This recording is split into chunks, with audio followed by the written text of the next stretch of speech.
जसपुर गांव छोटा सा था। मिट्टी के घर, कच्ची सड़कें, चारों ओर खेत खलिहान और बीच में एक चौक जहां सुबह शाम लोग जुटकर आपस में बातें किया करते। लेकिन इस पूरे गांव में अगर किसी नाम की सबसे ज्यादा चर्चा होती थी तो वह था रामू का दाल पकवान। रामू कोई बड़ा व्यापारी नहीं था। उसके पास न तो पक्की दुकान थी, न ही कोई बड़ा होटल। उसका संसार सिर्फ एक छोटा सा ठेला था जिसे वह हर सुबह धकेलते हुए जंगल की ओर ले जाता।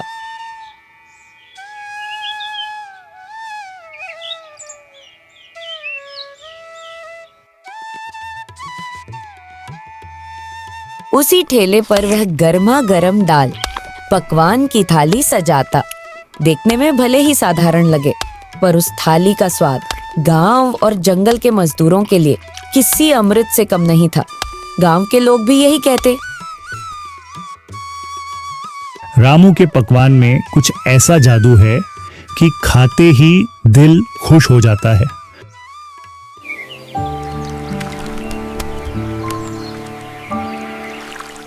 हर सुबह सूरज उगने से पहले ही रामू की रसोई में हलचल शुरू हो जाती। पहले वह दाल को अच्छे से धोता, भिगोता और फिर धीमी आंच पर पकने के लिए रख देता।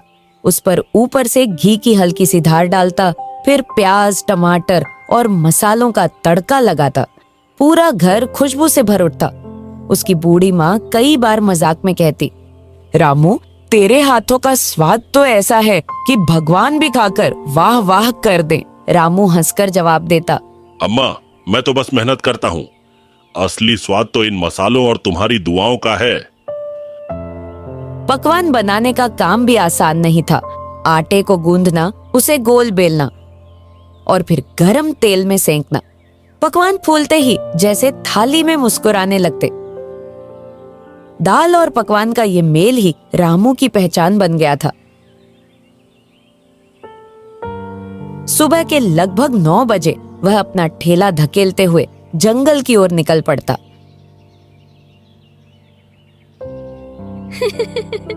अरे, रामू भैया की दाल पकवान की खुशबू आ रही है। जंगल की ओर जाते रास्ते पर अक्सर किसान, लकड़हारे और चरवाहे मिलते। वे सभी रामू को देखकर मुस्कुरा उठते। जंगल के किनारे ही बांस का बड़ा जंगल था, जहां रोज दर्जनों बावरा, लकड़ी काटने वाले मजदूर काम करने आते। वे सुबह से शाम तक कुल्हाड़ी चलाकर बांस और लकड़ी काटते। उनकी थकान और भूख को मिटाने के लिए रामू का ठेला किसी वरदान जैसा था। उस दिन भी जैसे ही रामू ने जंगल के पास ठेला लगाया, बांस काटते हुए मजदूर शोर मचाने लगे। शंभू, जो सबसे चंचल बावरा था, हंसते हुए बोला, अरे रामू, आज कुछ ज्यादा ही खुशबू आ रही है। लगता है दाल में कुछ नया डाल दिया है क्या? अरे भाई, मसालों में नहीं, ये खुशबू तो मेरे हाथों के प्यार की है।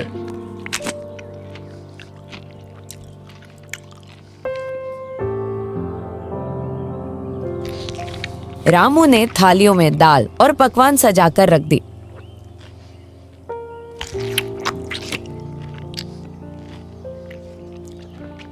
दोपहर होते होते लगभग हर बावरा वहीं इकट्ठा हो गया। एक थाली की कीमत थी 40 रुपए, जिसमें 2 बड़े पकवान और दाल की भरपूर कटोरी होती। एक बुजुर्ग बावरा जगदीश ने थाली उठाते हुए कहा, रामू, तेरी दाल खाकर तो हमारी सारी थकान उतर जाती है। कोई और दुकानदार इतना सस्ता और स्वादिष्ट खाना कहाँ देगा? भाई, तुम जैसे मेहनतकश लोगों के लिए ही तो ये ठेला लगाता हूँ।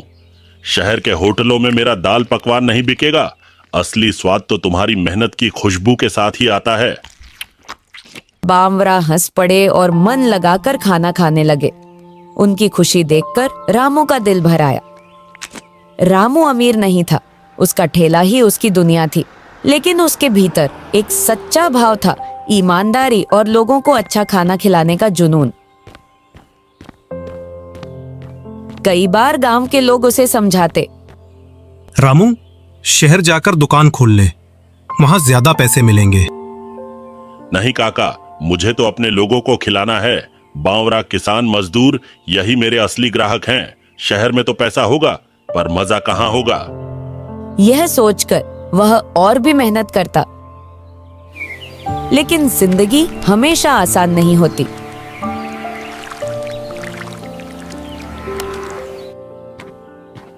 एक दिन रामू से बड़ी गलती हो गई।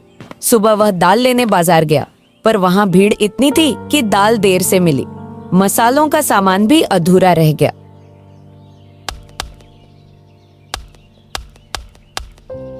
उधर जंगल के मजदूर आपस में बातें कर रहे थे। आज रामू नहीं आया। भूख से तो पेट में चूहे दौड़ रहे हैं। चलो गांव के रतन ढाबे में कुछ खा आते हैं। और सचमुच वे सब गांव की ओर निकल गए थे। जब तक उसने पकवान बनाए और ठेला तैयार किया, तब तक काफी देर हो चुकी थी। रामू ठेला लेकर भागा भागा जंगल पहुंचा, पर वहां सन्नाटा था। सारे बावरा जा चुके थे। रामू ने जब ठेला लगाया और देखा कि कोई नहीं आया, तो उसका मन बुझ सा गया। हाय राम, आज तो मेरा सारा दाल पकवान बर्बाद हो जाएगा। वह ठेले पर बैठा सोचने लगा। तभी अचानक उसके मन में एक विचार आया। क्यों ना आज गांव जाकर दाल पकवान बेचूं? अगर सस्ते दाम पर दूंगा तो लोग जरूर खरीदेंगे। रामू ने ठेला मोड़ा और गांव की गलियों में पुकारने लगा। अरे सुनो, गर्मा गर्म दाल पकवान सिर्फ 25 रुपए में थाली, जल्दी आओ।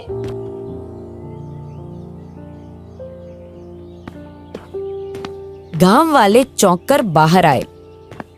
एक बुजुर्ग बोले, अरे रामू, तू तो जंगल में ठेला लगाता था, आज गांव में कैसे? काका, आज थोड़ी देर हो गई तो सोचा गांव वालों को खिला दूं।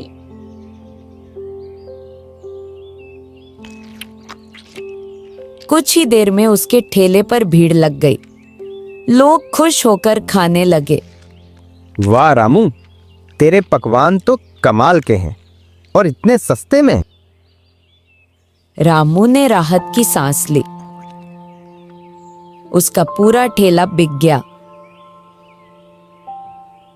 उस रात रामू चुपचाप बैठा सोच रहा था, अगर मैं रोज गांव में ही ठेला लगाऊं तो क्या होगा? यहां तो ग्राहक भी ज्यादा हैं। जंगल में तो सिर्फ बावरा आते हैं, लेकिन गांव में और भी लोग हैं। शायद यहां ज्यादा कमाई हो जाए। उसने ठान लिया कि अगले दिन से वह गांव में ही ठेला लगाएगा। अगले दिन रामू ने दाल पकवान तैयार किया।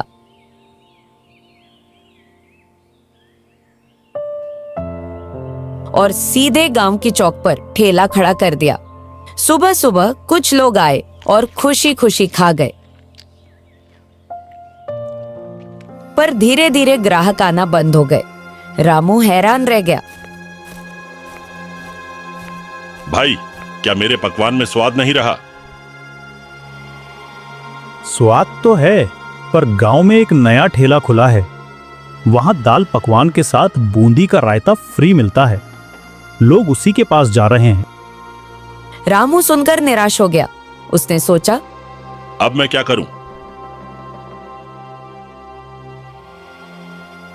शाम को वह ठेला लेकर वापस जंगल पहुंचा। पर वहां पहुंचते ही उसने देखा कि बावरा अब उसकी ओर ध्यान ही नहीं दे रहे थे। वह दौड़कर शंभू के पास गया और पूछा, भाई, तुम खाना नहीं खा रहे?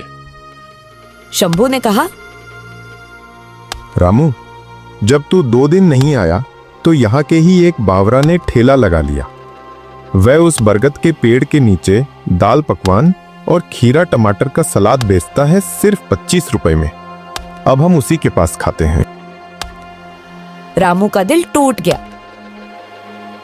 वह चुपचाप ठेला खींचकर घर लौट आया। रात भर रामू सो नहीं पाया। वह सोचता रहा, अगर मैं सस्ता बेचूं तो लोग फिर मेरे पास आएंगे। अगली सुबह उसने सस्ते मसाले खरीदे और दाल पकवान बनाने लगा। उसका इरादा था कि 15 रुपए में थाली बेचेगा। उसने जंगल में ठेला लगाया और जोर से पुकारा, अरे भाइयों, 15 रुपए में जबरदस्त दाल पकवान, एक बार खाओगे तो बार बार आओगे। बावरा चौंक कर उसकी ओर दौड़े।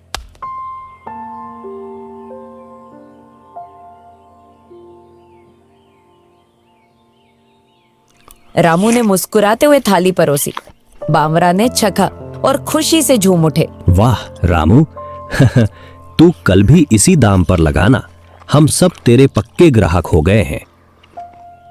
रामू के ठेले पर उस दिन जितनी भीड़ लगी थी उसने पहले कभी नहीं देखी थी। बावरा एक दूसरे को पुकारते, अरे जल्दी चलो, रामू आज 15 रुपए में ही दाल पकवान खिला रहा है।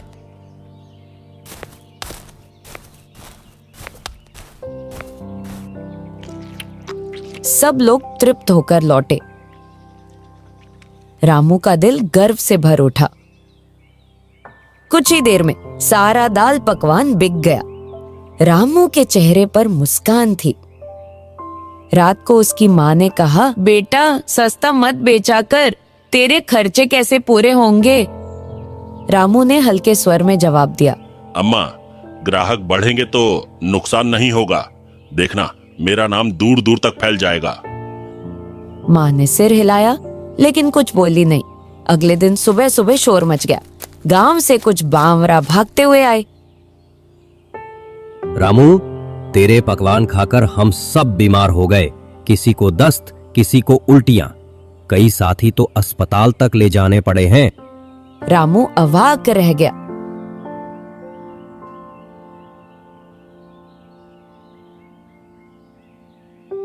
क्या ये कैसे हो सकता है?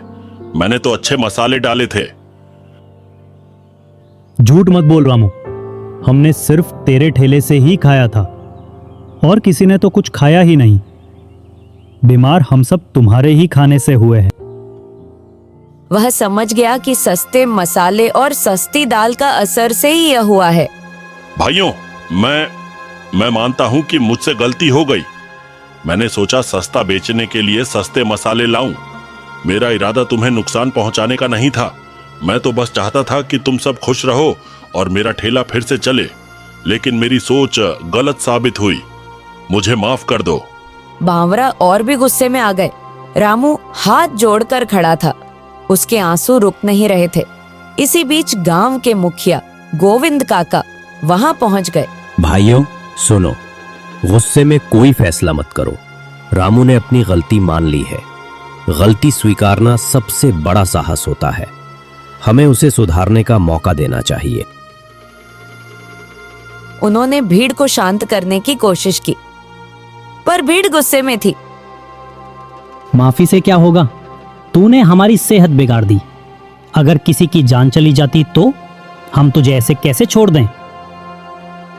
मुखिया ने कठोर स्वर में कहा, रामू, अब तू गांव में दाल पकवान नहीं बेचेगा। ये काम तुरंत बंद कर दे। लोगों का विश्वास खो चुका है। अगर तुझे जीना है तो कोई दूसरा काम सीख और ईमानदारी से मेहनत कर। रामू ने सिर झुकाकर कहा, ठीक है मुखिया जी, मैं अब कोई और काम करूंगा। सारे बावरा वहां से चले गए। रामू ठेला घसीटता हुआ घर लौटा।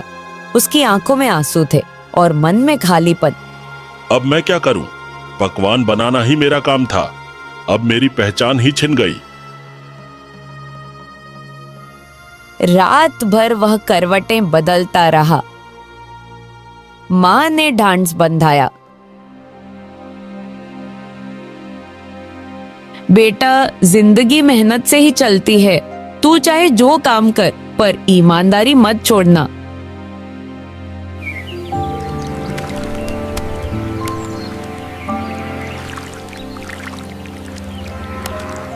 सुबह होते ही रामू ने घर से बाहर देखा। बावरा जंगल की ओर जा रहे थे, हाथों में कुल्हाड़ी और रस्सी। रामू ने सोचा, अब ये लोग लकड़ी काटकर अपना पेट पाल सकते हैं तो मैं क्यों नहीं? मेहनत से तो मैं भी पीछे नहीं हूं। अगर पकवान नहीं बेच सकता तो लकड़ी काटने का काम सीखूंगा। उसने मन ही मन ठान लिया।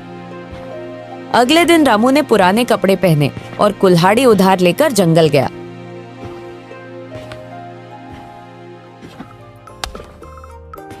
बावरा उसे देखकर चकित रह गए। शंभू बोला, अरे रामू, तू यहाँ क्यों आया है? दाल पकवान छोड़कर लकड़ी काटने? रामू ने धीमे स्वर में कहा, हाँ भाई, अब यही काम करूंगा। तुम सबकी तरह मैं भी मेहनत करना चाहता हूँ। अब इसके अलावा पेट भरने के लिए मेरे पास और कोई रास्ता नहीं है। बावरा हंस पड़े। अरे ये काम आसान नहीं है, तेरे नर्म हाथों में छाले पड़ जाएंगे। रामू मुस्कुराया, छाले आएंगे तो आने दो, मेहनत से पीछे नहीं हटूंगा। रामू ने कुल्हाड़ी उठाई और पेड़ पर वार किया, लेकिन हाथ कांप गए और कुल्हाड़ी तिरछी चली गई। हाथ में छाला पड़ गया, खून निकल आया। फिर भी उसने हार नहीं मानी, पूरा दिन कोशिश करता रहा।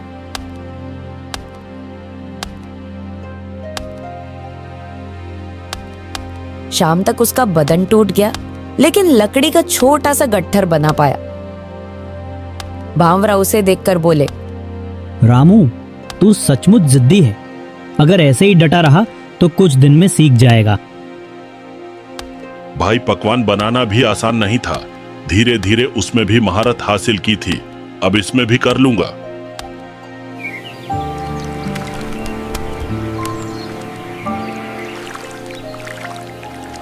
दिन गुजरते गए।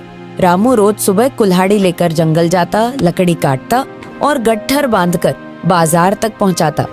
शुरुआत में थकान बहुत होती,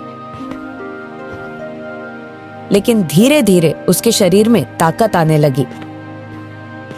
बावरा भी अब उसे अपनाने लगे। कभी कोई उसे सही तरीका बताता। रामू, कुल्हाड़ी को ऐसे पकड़, तिरछा नहीं, सीधा वार कर। कभी कोई हौसला बढ़ाता। अरे अब तो तू हमसे कम नहीं रहा। देखो, गट्ठर कितना बढ़िया बांधा है।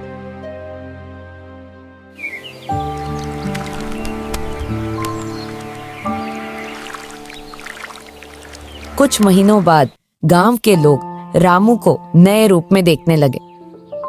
अब वह सिर्फ ठेला वाला नहीं रहा, बल्कि मेहनतकश बावरा बन गया। कई बार लोग कहते, रामू, तेरा पकवान भले ही अब ना मिले, लेकिन तूने ईमानदारी से जीना सीख लिया। यही असली जीत है। मुखिया भी उससे मिले और बोले, रामू, मुझे खुशी है कि तूने हार नहीं मानी। मेहनत करने वाला कभी हारता नहीं। तूने गांव वालों का विश्वास वापस पा लिया है। रामू ने सिर झुकाकर कहा, धन्यवाद मुखिया जी। अब मुझे समझ आ गया है कि लालच का कोई मतलब नहीं, मेहनत ही सबसे बड़ा सहारा है। रामू अब पहले जैसा नहीं रहा। उसके दिन लकड़ी काटते, गट्ठर बांधते और बाजार में बेचते निकलते। जीवन सादा था, पर मन शांत था। रात को घर लौटकर माँ के पास बैठता और कहता, अम्मा, अब लालच नहीं करूंगा, बस मेहनत ही मेरी पहचान है। माँ की आंखों में खुशी के आंसू छलक आते। सबक: ईमानदार मेहनत का स्वाद कभी फीका नहीं पड़ता। लालच से मिली जीत कुछ दिनों की होती है, पर मेहनत से मिली पहचान हमेशा रहती है।